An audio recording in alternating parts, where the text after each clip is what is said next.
Yeah, I'm leaving the air conditioner on. This is RamView.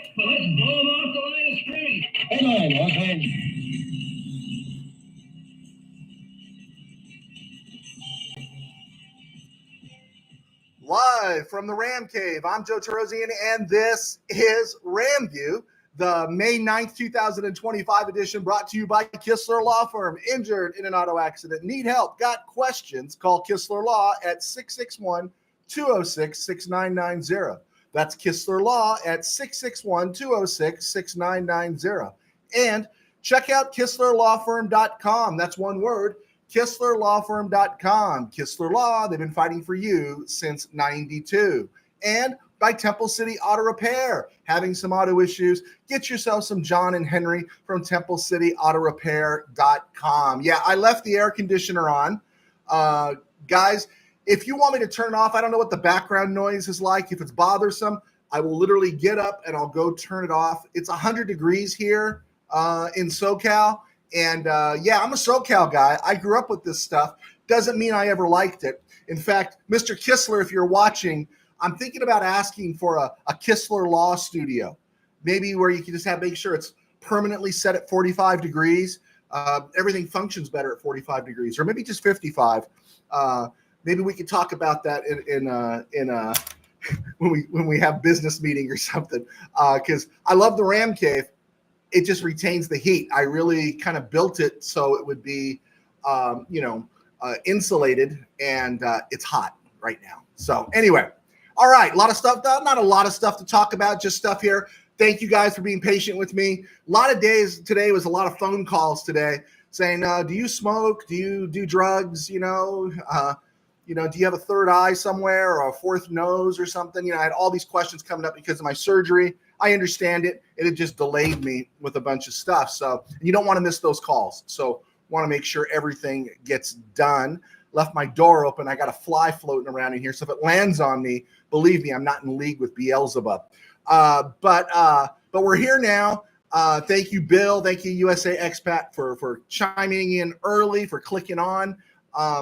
You guys brought it up right away. I saw it this afternoon. Jared Verse being interviewed by Rich Eisen. I'm going to talk a little bit about Rich Eisen a little bit later. And we're going to talk about Behind the Grind. We're going to talk about around the NFL and other places, and take a look at the Baltimore Ravens. That's the other big team the Rams are playing. I know everyone's focused on the Eagles, rightly so, without taking our eye off the division. But Rams are likely going to play, if they play the Ravens anytime between September and the end of October, everyone's going to be shouting about the Ravens being a Super Bowl contender, as they always do. They'll be playing good football around that time. And so that'll be an important game to assess. And then we'll look at previous NFL drafts. Players got their numbers, so we can talk about that as well. But I did see the Jared Verse thing. I really like, the more you watch Jared Verse and you see Braden Fisk on Behind the Grind, you got to love these guys. You just understand, and I think it fits with the whole theme of Rams culture, right? It's just they'll take a guy that's at 90% over a guy that's at 95% just because of how he fits in with the culture. And we saw that just with Verse's, just the way Verse spoke, the way Verse shared, and then what we saw in Behind the Grind. I'd love to see Jared Verse get some offensive snaps, but this is what I would do, right? McVay, give me a buzz and I'll tell you how to handle it. But I'd run him out there for 6 weeks. Let him play a few snaps. Let him block around the goal line. Let him do a few things. Never give him the ball. Don't even target him. Just let him block. Let him be a decoy. Send him in motion. Do whatever.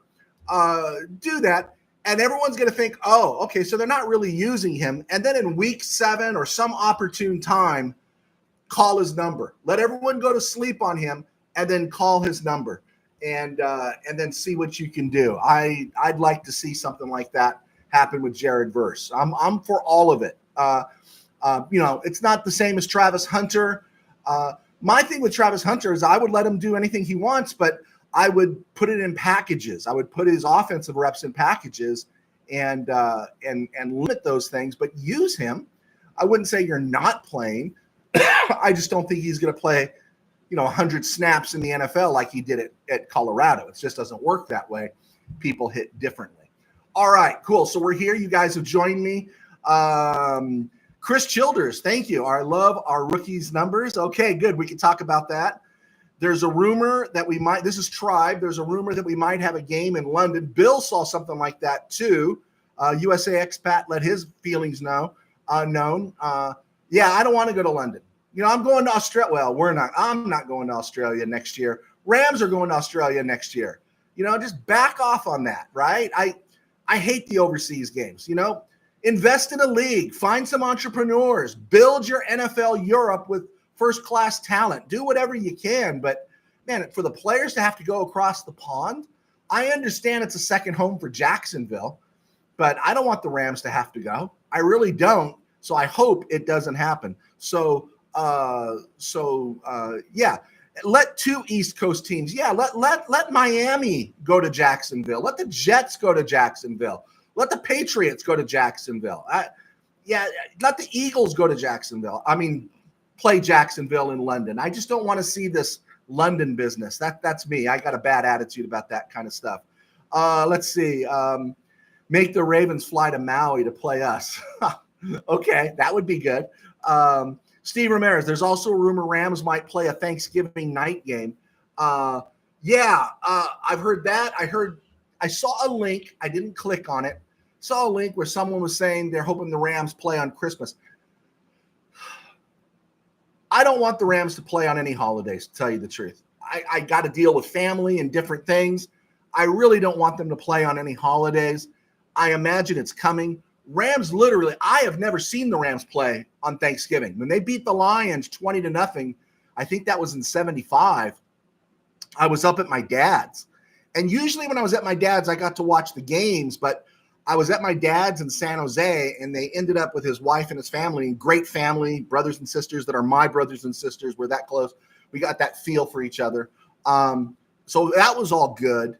But we went up to Concord, and it was kind of a little place out in the wilderness area. And it was a nice Thanksgiving, but I couldn't see the Ram game, right? I had to come back, flip channels real quick when I got back to my dad's place and find out the Rams won 20-0. So I've never seen them play on Thanksgiving. I think there was a Dallas Thanksgiving game in 71, Steve, correct me. Was that Tommy Prothro punting twice on third down?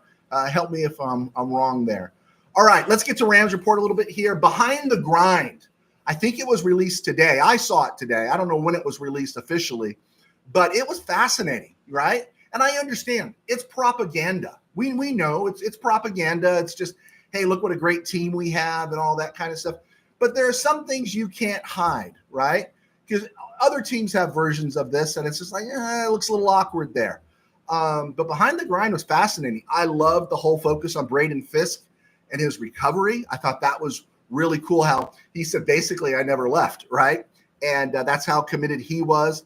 I loved Snead and them talking and them showing the long hallway where they're putting up great players in Rams history. And if you got a chance, you saw in the lower left-hand corner, you saw they were putting up a picture of James Harris. That was just like awesome. Now, that it's easy to put up a picture of Kurt Warner. It's easy to put up a picture of Eric Dickerson. It takes someone that really has a feel for what they're doing to say, no, we need one with James Harris, right? And that was really cool to see. And then you're watching it, and you watch what the Rams are doing. And again, I'm sounding like a total homer. I'm sounding like Steeler fan Rob right now, right? You can replace a GM someday, right? And you're going to have to replace a head coach someday. I get that, right? But I don't know if Snead or McVay can be replaced in regards to the culture they've created. They really stick to their guns about who they're bringing in. I never had a fear as a Ram fan.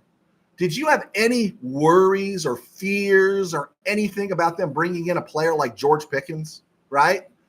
They brought in OBJ, but that was such a strong clubhouse or locker room that, OBJ wasn't going to do any OBJ stuff. And OBJ is a great citizen while he was here. I know he's got some, as Mr. Burns says, some dark web stuff, but the culture was so strong. No one's going to put up with any of it. But I never worried about George Pickens coming here, right? And, the little expose on Davante Adams was really good. Of course, again, propaganda and everything. But you get the feeling that Davante Adams fits the Rams mold. One of the things I understood, and I'm going to go off tangent here a little bit, but I started off working camps as a games guy. If you ever saw Meatballs, without the criminal prosecution that could probably take place nowadays for Bill Murray in that movie Meatballs, that was my guy. That was my job. I was activities guy. I was games guy for about 8 years. And so I grew out of that. I became dean. I became small group material writer. I became assistant director. I became a speaker. I spoke at a lot of camps until my hair turned gray. I was speaking at a lot of camps. And then I was directing camps. And then what you're doing is after you direct, you want to bring somebody else in that knows how to direct. So I guess you could say I moved into producing, helping produce camps and working with a group of people to produce camps. But one of the things we understood early on was not just getting kids to camp and making sure you had a great campground. And it wasn't just making sure you had counselors for every room and somebody running games and cooking and all that stuff. It was about building staff. And you just didn't build a staff to get the job done. Our goal, as I saw it, was we built a staff that loved each other, right? That cared about each other, that wanted to see each other, that even when things were tough and times were hard or difficult, they knew they needed to be around people that cared about them. So it wasn't just about what people can do. It's about who they were to each other. So one of the things on my board here that I look at almost every day is just create a staff that loves each other, right? And that was terrific insight, seeing Kobe Turner doing his little barbecue there with Davis Allen and Steve Avila.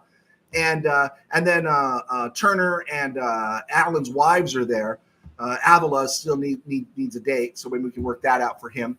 And then they're sitting there, and then they're talking, and they're interacting with each other. And then they also show highlights of Turner's wedding and how Avila, Allen, and Nakua were all groomsmen for Kobe Turner, all of them. And I thought what was so impressive is that all 4 of those guys are part of the 2023 draft class.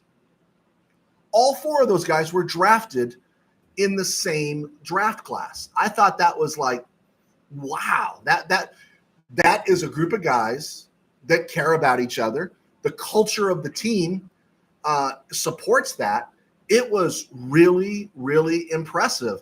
And there was one other thing that shocked me, but I want to see what rolled in here, if there were any questions that rolled in.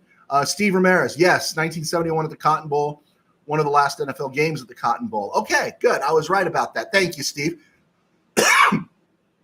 I didn't see that game, obviously, but my brother and one of our neighborhood guys, as we got into 73 and we were talking about Chuck Knox and how bad Prothrow was, they were mocking Prothrow about that game. And of course, like I said, I never saw it. Let's see. USA expat, Manuel Korea saying hi to each other. Manny, Shaq Harris, all right. Let's see. Manny Korea, it's Emmanuel Forbes' time to shine right now, right?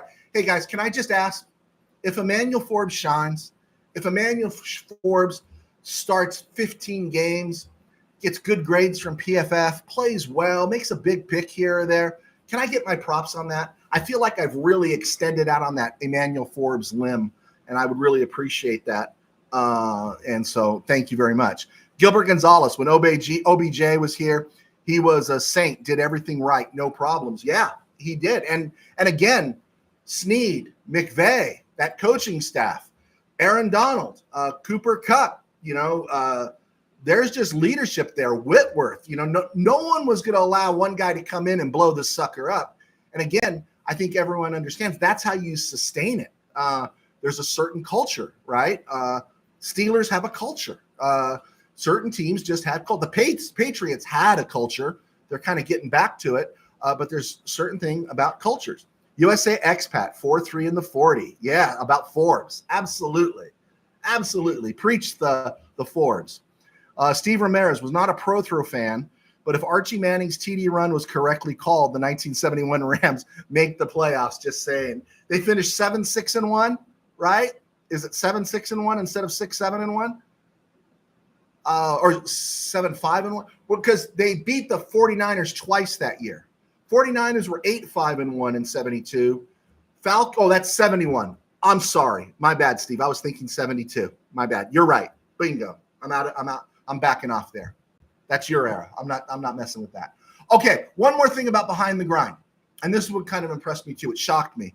Given our culture, right? And the perpetually piffed off, proper Nazarene translation for pissed off is piffed off, climate that we lived in. Everyone's mad about something, right? Everyone's going to get honked about something, right?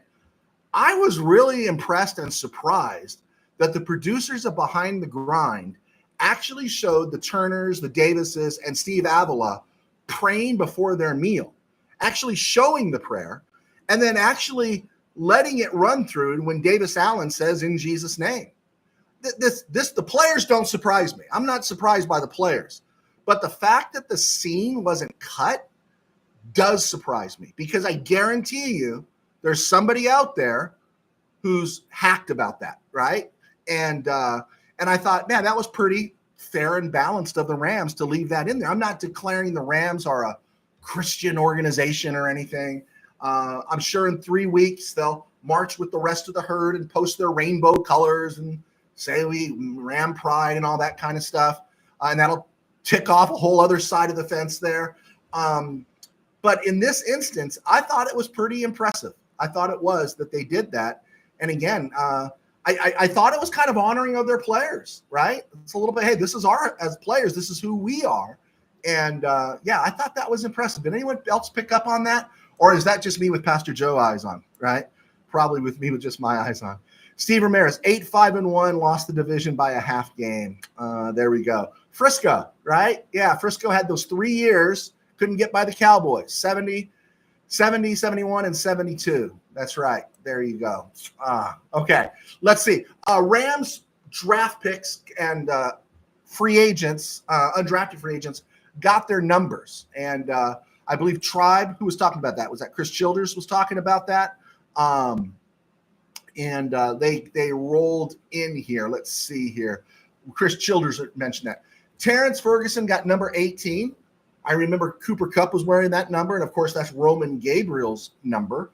I don't think the Rams have – if Elroy Hirsch's number is being issued again and wasn't officially retired, I guess you could reissue Roman Gabriel's number 18. They did it for Kupp. I think that's a little different situation than Abdul Carter asking for Lawrence Taylor's number or Phil Simms' number. It's like, bro, be cool, dude. You're not Lawrence Taylor yet. Stay in your lane, bro. Yeah, and so I was glad he was shut down there. Josiah Stewart got number 41, and I immediately thought of Todd Light, Eddie McMillan's cornerback's number. Jarquez Hunter got 35. What popped into my mind first was touchdown Tony Baker. Pooh Paul got Mike Wilshire, 54. And Kanata Mumfield got 15, which I will always think of Ferragamo, right? Wyatt Bowles, undrafted free agent, got number 60, Dennis Hara. And Jalen McCullough went from 39 to 2 this year. And so another undrafted free agent safety, Malik Dixon-Williams, took number 39. Jameel Mohammed got 45. You say 45, I say Jim Bertelsen. Number 81, Brennan Presley. I think Ron Jesse and Torrey Holt. Let's see here. Excuse me. Yeah, those were the ones that popped to me. I'd be curious to know what numbers popped to you. Let's see here. Gilbert Gonzalez, that 71 team played up and down.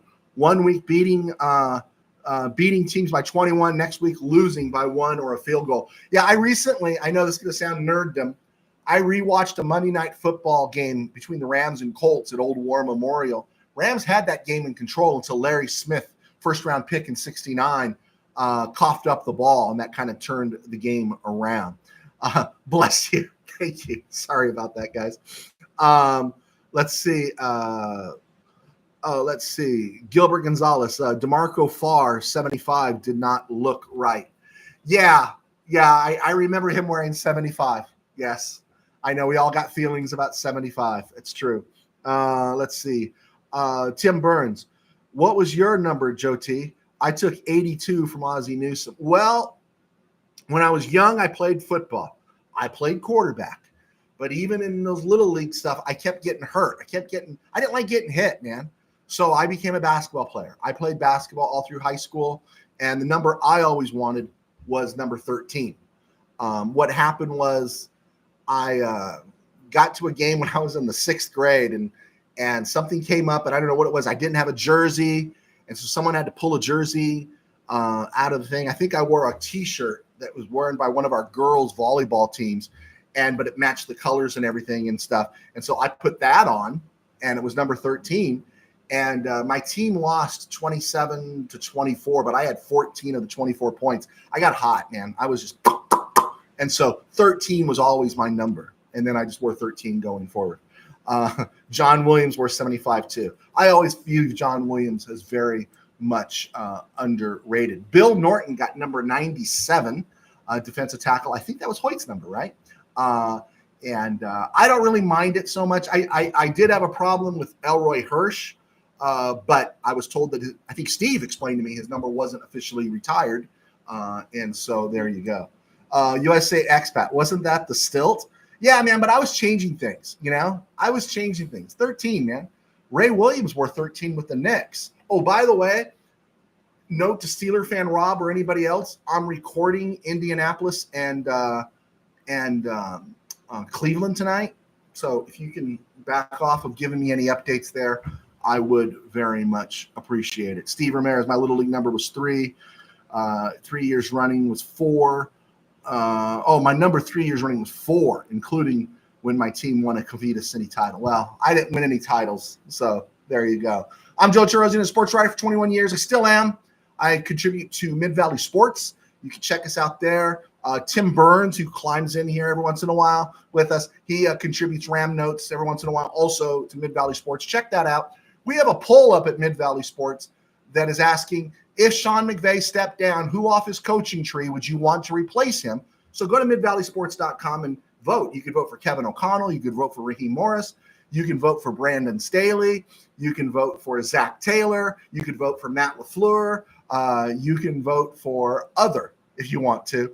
But what we wanted to do is we wanted to put options out there for you to vote for just to get a feel. Do you want the Rams, when that moment comes and McVay leaves, do you want them to stay in-house with culture guys, or do you want them to reach out to somebody else? So be sure to check that out there. We are, of course, sponsored by Kistler Law, and I was only half joking, well, 1/4 joking about needing a studio at a Kistler Law studio because of the heat. But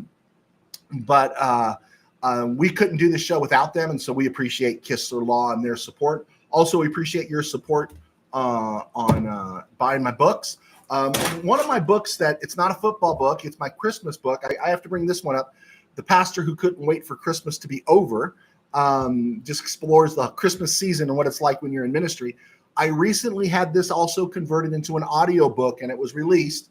Now, it's AI voice, a little awkward in a couple of places, but for the most part, I'm getting some positive feedback. So if you want to download this book audibly, it's pretty cheap right now, $3.99, and give us some feedback. And of course, it helps me support me along with Kistler Law in my day jobs. I pastor a small church in Burbank called Burbank Faith Nazarene, and we're right here on YouTube at Burbank Faith Virtual, burbankfaithvirtual.com, and Burbank Faith Virtual across social media. So thank you for your support. And again, check us out on Spotify from the RamCave.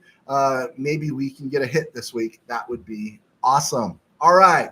Around the NFL and other places, let's take a look. All right, Tim Burns. Steeler fan Rob is pushing backspace on the keyboard right now. You know he had the score typed out and was ready to say that. Yes, he probably was. Gilbert Gonzalez, the Viking coach, Sims, always gets more out of his team, seems to always get more out of his team than what I thought of. You're talking about Kevin O'Connell. Yeah, I was leaning Kevin O'Connell. I like Matt LaFleur, but, he's probably got it made there in Green Bay, right? He keeps doing well in Green Bay. That's a tough division, though. Really, really tough division. All right, around the NFL and other places, not a whole lot of stuff breaking. Seeing a lot of news about draft picks signing. And, in the old days, that meant something when someone got signed. But these days, with everything slotted, It's just a matter of time until everyone gets signed. But with that said, Cincinnati edge Shamar Stewart, their first-round pick, has not signed and is refusing to take the field. He said he couldn't sign the papers put in front of him. And this kind of gives me some confirmation about how I felt about him on draft night. He is not Ram material. I think he's got some real issues. And I just didn't like the vibe I got from him, which meant he fits in perfectly with the Bengals. But if he comes to play and the rest of those picks around him and Trev Hendrickson stays, since he can do some damage in the AFC North. But that Shamar Stewart, man, I'm a little dubious of him.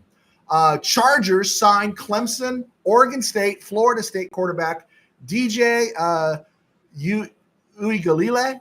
Yeah, Uiagalelei. There we go. Remember what a hot prospect he was? 5-star.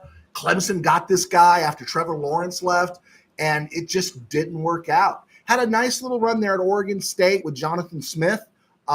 In fact, Jonathan Smith's brother, Josh, is a pastor, a Nazarene pastor who's in the area. There you go. So I am familiar with at least Jonathan Smith's brother. But then after Oregon State and Jonathan Smith went to Michigan State, Uiagalelei went to Florida State and wasn't drafted. And he signed as a undrafted free agent with the Chargers. Obviously, the guy has talent. He has physical ability, but there's something missing here and there. I think that was a pretty good signing by the Chargers. Maybe they could coax something out of him that made him a five-star recruit back in the day. So I was impressed with that. Panthers released defensive end Jadeveon Clowney. Jadeveon Clowney, 11 seasons, 6 teams, 58 sacks, never in double digits.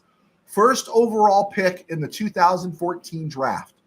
Do you know who the first overall pick was in the fictional 2014 draft? Anyone want to take a guess at it? And I don't know if he had a better career than Jadeveon Clowney, but if you know who was the number 1 pick in the 2014 fictional draft, let me know and we can talk about it.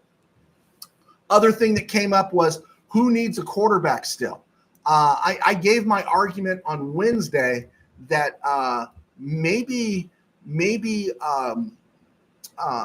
Aaron Rodgers gains value by not signing right now. He's 41. Maybe he doesn't need to play a whole season. He keeps himself in pretty good shape. We could respect that. And he knows football, right? Maybe he sits back and just chills until the inevitable happens. I made that argument that why wouldn't he want to wait, right? I think anything's possible with the Steelers. Anything's possible in terms of their defense wrecking somebody in the AFC North. But going far, I don't see it. But they could do some damage in the AFC North. We know that, right? But much beyond 9 wins, what are they going to do, right? First round exit again in the playoffs. And Steeler fan Rob will say, hey, we had a winning season again. But maybe Aaron Rodgers wants to wait. Somebody goes down in Tampa Bay. Somebody goes down in Miami, right? Who needs a quarterback still? The Steelers? The Colts right now are banking on Anthony Richardson and Daniel Jones. Okay? And there's some talent there in Indianapolis. There really is talent there. Saints need a quarterback because they are kind of questionable about Derek Carr's future. They drafted Tyler Shugg out of LSU, really talented, older quarterback taken in the second round, I think it was. Then you got Spencer Rattler and Jake Haener. I don't know if that's an optimum place where Aaron Rodgers would want to go. So maybe also another place would be San Francisco. Brock Purdy, they're going to sign him. We're pretty sure they're going to sign him. But are they going to turn everything over to Mac Jones if something happens with Aaron Rodgers out there? That again, all that's interesting. And then who's left, right? Desmond Ridder has been invited by the Broncos. He finished up with the Raiders last year, got cut. Desmond Ridder is invited to the Broncos rookie camp. So who's out there? Aaron Rodgers, Carson Wentz, and the guy that didn't play at all last year. Nobody signed him. And it really makes me wonder what it's all about. Ryan Tannehill. Everyone's surprised that Ryan Tannehill went from a starter in this league, I'm not saying a great starter, but a competent starter, to literally just nobody wants anything to do with him. I don't know. Is he a bad locker room guy? What is he? I don't know what he is. I do know he was a guy that got, he got vaccinated twice against COVID and still got COVID. I remember that story about him, but I don't know why he's a pariah. Carson Wentz, we've heard the stories, but that one's kind of interesting. But look at that. Aaron Rodgers, Carson Wentz, Ryan Tannehill. I don't know about Ryan Tannehill for sure, but Wentz and Rodgers, we know there's some baggage there. So yeah, if I'm Aaron Rodgers, I might just keep my powder dry. I don't want to take a beating the first 8 weeks of the season. I come in after week 10. All right, I'll pick it up and we'll go from there. Who knows? What if Jordan Love goes down? And I know Malik Willis did a good job last year, but is Malik Willis your guy? Could Aaron Rodgers end up back in Green Bay for a final stint? A lot of interesting things playing out there. I'd love to hear your guys' thoughts on that. Steve Ramirez, who was the first round fictional pick of the 2014 draft? Vontae Mack. Yeah, Vontae Mack. No one but Vontae Mack. I hope he had a better career than Jadeveon Clowney. Tim Burns, Clowney's helmet knocking in college to avenge the previous bad call is one of the most violent hits ever. You know what? I don't even remember that, Mr. Burns. I'll have to go look that up. USA expat, not sure about quarterbacks, but the 49ers need a new HC. That's interesting. Give me your arguments there, USA expat, because I have a tendency to think that Kyle Shanahan, in the end, might be a better coordinator, an OC, than an HC, unless there's some news that broke. But yeah, I think that too. I really think that too. Let's see. Steve Ramirez, teams can also trade back for Kirk Cousins. Yeah, that's an availability too. I just worry about Kirk Cousins. If you don't have a line that can block for him, he's not going to move around, right? Tim Burns, Cousins has been put on the market. I wouldn't mind him as a Steelers quarterback. Yeah, I wouldn't mind him too. What I'd like to see is, Kirk Cousins gets traded from Atlanta. Penix gets the flu, right? Because if anything happens to Penix and Cousins is out of town, Falcons go 6-11 maybe. Hooray! Falcons could go 2-15. That would be awesome. And then maybe Rams get a better pick next year. Gilbert Gonzalez, funny. Wentz was also a perfect backup with the Rams. Just goes to show you the culture in the Rams house. Yeah, Wentz has played 2 games, I think, in the last 2 years. Week 18 both times, and the Chiefs didn't keep him. Chiefs didn't keep him, and I wanted the Rams to keep Wentz, but they went with Jimmy G, and yeah, that's just really interesting. You would figure somebody would sign Wentz, and you're just wondering what kind of dude is that dude in the clubhouse. Fascinating. Let's see what else we got here rolling through. Oh man, I blew through so much already. Let's look at my NFC top 10 teams. Okay. I haven't adjusted this one. Right now, my number 10 team is the Seahawks. I got the Seahawks at number 10.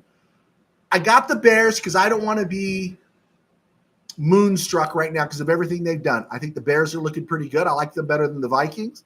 I got the Bears at number 9. For right now, if everyone stays healthy, I got the Falcons at number 8. I got the Cardinals at number 7. I got the Packers at number 6. And I moved the Texans down from 4 to 5. And then my dark horse team in the NFC, not that I'm rooting for them, not that I want them to get past the Rams, is don't underestimate the Tampa Bay Buccaneers. Don't sleep on them. Number 3, I got the Lions. As of right now, number 2, I got the Rams, and then Philly at number 1. In the AFC, I've got, I don't know, will they allow me to put that in there? Nah, probably not. Let me see. I'm trying something here, guys. Let's see. Okay, I was able to get that in there. My AFC and NFC top 10. I hope it works. I don't know if it does or not. I think it looks stupid. All right. I'll think about it again. My AFC top 10. Ignore that screenshot or that post I just made, guys. Steelers at number 10. They're hanging by a thread. Because that 10 is based on if they get Aaron Rodgers or Kirk Cousins at quarterback. Number 9, the Dolphins. I'm just not believing in them. Number 8, the Texans, because I don't like what they've done on their offensive line. 7 is the Broncos. I moved them down and I moved the Patriots up. I'm feeling really good about the Patriots with all the moves they made. And then they got in a legitimate NFL head coach in Mike Vrabel. So, yeah, I'm starting to like that team. Number 5, I got the Bengals. Number 4, I got the Chargers. Number 3, I've got the Chiefs. Number 2, I got Baltimore. And right now in the AFC, number 1, I've got the Bills. And that's the team, who is it? The Ravens are the team I want to look at right now. And just to match their lineup and their depth chart with the Rams. So right now, if they were to take the field today, the wide receivers would be Rashad Bateman, slot receiver would be Zay Flowers, and the other receiver would be DeAndre Hopkins. I like DeAndre Hopkins, but I think he's starting to fade, right? I think he's starting to fade as an impact guy. Zay Flowers has had injuries already in his 2 years, so that's going to be questionable. The Ravens kept Ronnie Stanley, Andrew Voorhees at left guard, Linderbaum at center. That's really good. They got good mileage. They got rid of 3 starters after the 23 season on that offensive line, and they responded really well. They still got Mark Andrews, still got Isaiah Likely, and then, of course, Lamar Jackson, and his backup is Cooper Rush. I thought that was smart. I thought that was really good. Rush has proven to be a really good backup in the NFL. And then they're still running Derrick Henry out there. And Derrick Henry's interesting because when will time catch up with him? But the other thing with the Ravens, too, with their running game, they've got a lot of good clicks out of Justice Hill and Keaton Mitchell. And, of course, Lamar Jackson's the wild card. I think Lamar Jackson is the one that keeps this offense comparable to the Rams. I'm not overly, again, I've said this before. I like Lamar Jackson. He's just not an elite passer. He's not. And as the Rams have become more athletic on defense, I don't know if Jackson would hurt them as bad as he has in the past.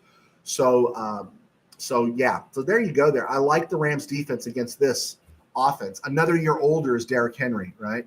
And then you're looking at the Ravens defense. Let's see. They kept Matabuke.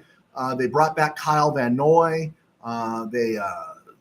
Jordan Travis Jones. I'm sorry. Broderick Washington, Trenton Simpson, Roquan Smith is still there. And then, of course, they spent money on free safety at Malachi Starks. It looks like they're moving Kyle Hamilton to nickelback, star position. And then Marlon Humphrey, who I think is starting to show some wear. He's about 30 years old now. I think this defense has gotten better. It was a liability last year. I like the Rams against this defense. I do. I don't see that devastating edge guy. I don't see a Terrell Suggs here coming off and crushing the Rams. I like the Rams against the Ravens. It just depends on when and where. They always break down, right? And they always fail in the end. So there you go. Let's see here. I like the Rams against all these teams they're playing, but I do like them against the Ravens. Let's see. Tim Burns, explain Tampa Bay further. I think Baker Mayfield is really coming to his own. I think he's being underrated and undervalued. I like Bucky Irving in the backfield. They've rebuilt their offensive line. And now your guy just signed, I think today or yesterday, Igwebuike from Ohio State, and they're matching him up with Mike Evans and Chris Godwin. I really like it. And their defense is going to be respectable and solid. They still got Vita Vea. I really like the Buccaneers. And we want the Buccaneers to play well. We definitely want them to beat the Falcons twice, but we want to put the hurt on the Falcons. I think it's a dangerous team. I really, really do. I give credit to Todd Bowles, who's a defensive guy, defensive background, but he is really he's really built this team offensively. Let me see if I can pull him up here and share that with you. But they lost their coordinator.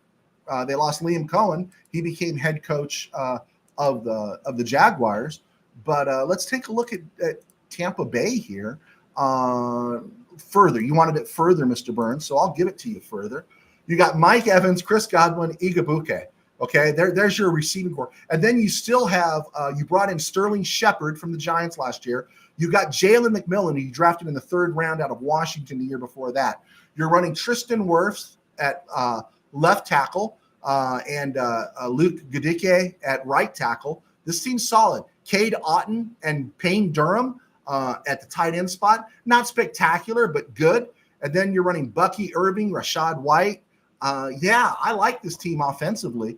And then you're looking at the defense, Vita Vea, Kalijah Clancy, Hassan Reddick they brought in. Levante David is still there. Zion McCallum has developed. Antonio Winfield Jr. has developed. Yeah, this is a pretty good team. They also drafted Benjamin Morrison, cornerback, Jacob Parrish, kind of a nickel slot back in the 2nd and 3rd rounds. I think this team looks really, really good. And I think they're definitely good enough in the NFC South, but I think they can sting somebody.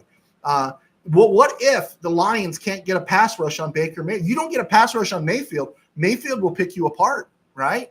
Mayfield will pick you apart. And they've gone in and won in places that they weren't supposed to have won. And so, yeah, that's where I like them. Let's see. Post McVay. How about Liam Cohen? I think I put Liam Cohen on that list as well. You could vote for him. I want to see how he does, right? I want to see how he does. He was with the Rams in 20, and then he went to Kentucky, came back in went to Kentucky in 21, came back in 22. It was really bad. And then he left again and went back to Kentucky. Going to be real curious how he does in Jacksonville. But, of course, again, he's got Bradbury there. Is it Bradbury? Gladberry. Gladstone. What's the name of the Rams GM guy that's over there now? Help me with that. Yeah. Let's see. Tribe. Joe, another thing I heard, the Lions are us favorites to play Philly in the Thursday night opener. So that would be interesting if it was Philly, because if the Rams are playing Philly in Australia, that's going to be the season opener, right? Would they open the season 2 years in a row with the Eagles? Does that happen much? That would surprise me if they did that. But yeah. So yeah, I wouldn't be against it. Gladstone. Okay. Thank you, Gilbert Gonzalez. You open on Thursday, you get 10 days off. All right, cool. Then I get to enjoy Sunday without stressing. I'll take that. That sounds good. All right, let's look at this real quick here. Oh, we did it. All right. It was a stone groove, my man. All right, I hope Steve Ramirez is still with us. May 9th, 1973, special day in Rams history. On this day, 52 years ago, the Rams signed undrafted free agent Washington quarterback Sonny Sixkiller. Greatest name in football history, probably. And he's with the Rams from May 9th through the 2nd week of August before he gets cut. Chuck Knox said, Sonny Sixkiller is a heck of a guy with great character. At 5'11", 190, is probably a little undersized, but he did lead the nation in passing in 1970. He kicked around the WFL, had a tryout with the Chargers in 76, and he ended up playing running back in the longest yard. He's in the original longest yard. I'm wondering how he felt watching Burt Reynolds throw the ball. Burt Reynolds was a football player, so it wasn't fake. He was a real football player. But I'm wondering how a guy that played quarterback like Sixkiller felt about watching somebody else play the spot. So interesting stuff there. On this day in 2014, the Rams, on the 2nd day of the draft, took LaMarcus Joyner. They got tread out of him. Trey Mason, they got one great year out of him. Maurice Alexander, they got some clicks. EJ Gaines, they got some clicks before he was moved to Buffalo. And then this is where I go back to talking about Rich Eisen. This is when the 2nd day was Saturday. And it was, or was it the 3rd day? By 2014, I think it was the 3rd day. I think so. Yeah. And Michael Sam was still on the board. And, Michael Sam came out, said he was gay and everything. And he had a horrible pro day or a horrible stretch there, or was it the combine? and people were saying he's got to be drafted. He's got to be drafted, but he did not look good. They said he was SEC Defensive Player of the Year. No one mentioned that Jackson Jeffcoat was the Big 12 Defensive Player of the Year, and he wasn't drafted either. But it was getting late in the day, and my phone was blowing up with coaches that I knew that were saying that the Rams need to draft Michael Sam because it makes a statement. And I'm thinking, why would you say they need to draft somebody to make a statement? Now, Rich Eisen that day practically fell all over himself saying, this is ridiculous. He needs to be drafted. He needs to be drafted. The NFL needs to do this here. Needs to be drafted. Michael Sam, I was just going to say this, and I don't mean it as a pun. He sucked. He wasn't great, right? He just wasn't a great player. He was okay, but he wasn't an NFL player. In fact, I think his issue was... I don't think he's tough enough, Holmes. I don't think he's got enough heart. Yeah, I don't think he was tough enough. I don't think he had enough heart. And I just remember Rich Eisen making such a big deal. And one coach texting me saying, no, Joe, it's time. We got to do this. So they drafted him, and NFL Network would cut. Sam had 2 sacks that preseason. They'd literally cut away from other games to show Sam getting a sack. And the Rams drafted him probably because they were still in Missouri, right? They had to draft him. So NFL said draft him. They drafted him. But they kept Ethan Westbrooks, the undrafted free agent. And Westbrooks played about 4 or 5 seasons with the Rams. He was there through 2018. And so he was the better player. And I just remember that big push. Of course, Sam never played in the NFL. I think he signed in Toronto or Montreal, but he played 1 game there and backed off and everything. But I remember that day because I'll never forget the coaches in the area, the high school coaches that were telling me, oh man, the Rams need to draft him because they need to make that statement of getting a gay player in the NFL. So that wasn't too controversial. What was controversial was in 2022, the Rams signed undrafted free agent kicker Cameron Dicker, right? They had signed Cameron Dicker and they cut Cameron Dicker. And now Cameron Dicker's a pretty good kicker in the NFL. Born on this day in 1966, Bill Hawkins, the Jack Youngblood wannabe replacement that they tried to make him into. He was even from the state of Florida, played at Miami. With 1985, born on this day, former Ram left tackle out of Michigan, Jake Long. They signed him as a free agent, but he was done. His knees were bad. And then turning 30 today, Samson Ebukam, who all great Ram fans should remember for his performance against the Chiefs in that classic shootout game back in 2018. And he was still playing in the NFL. He didn't play last year. He had an injury. He's in Indianapolis. Samson Ebukam turns 30. All right.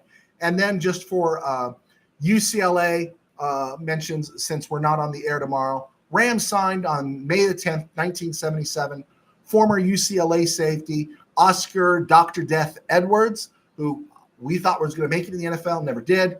And on May the 10th, 2010, the long football nightmare of Alex Barron ended when the Rams traded him to the Dallas Cowboys for the former Cowboy first-round pick, Bobby Carpenter, a linebacker who never really made it in the NFL either. There we go. There we go. As Jim Healy would say, that's the complete sports picture. There you go. Let's see here. Tim Burns. O'Connell is my post-McVay pick. Easy choice for me. His offense. Yeah, there we go. Steve Ramirez. Six killer. My favorite non-UCLA college quarterback. All right. I'm gonna write my next book. I'm gonna make sure I have a character in there named Six Killer. That's just a great name. Great name. Tim Burns. My son's middle name is Six Killer. No, my son's middle name is Austin Cade, and the Cade is after Cade McNown. Loved his college career at UCLA. Yeah, that was a great run there with Bob Toledo, undefeated, was at 98. Then that hurricane hit. That was the very first time I rooted for UCLA over USC because USC was going nowhere with Paul Hackett, and UCLA had a chance to play in the national title, and instead they made Ezra and James a national name. Yeah, I remember that one. Let's see, Gilbert Gonzalez.